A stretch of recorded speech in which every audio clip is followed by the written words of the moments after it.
sensornya lepas. Ini penyebabnya sehingga printer ini selalu berkedip-kedip.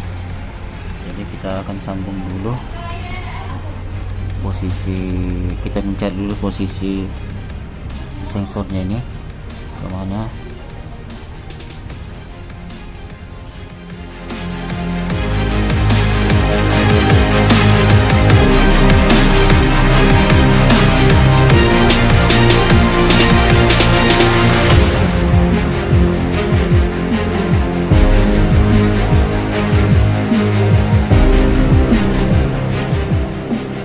Alhamdulillah, lampu yang tadinya berkedip-kedip setelah kita pasang sensor yang terlepas tadi, lampunya berhenti.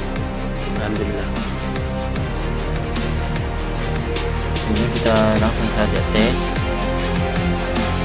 Ulang kembali.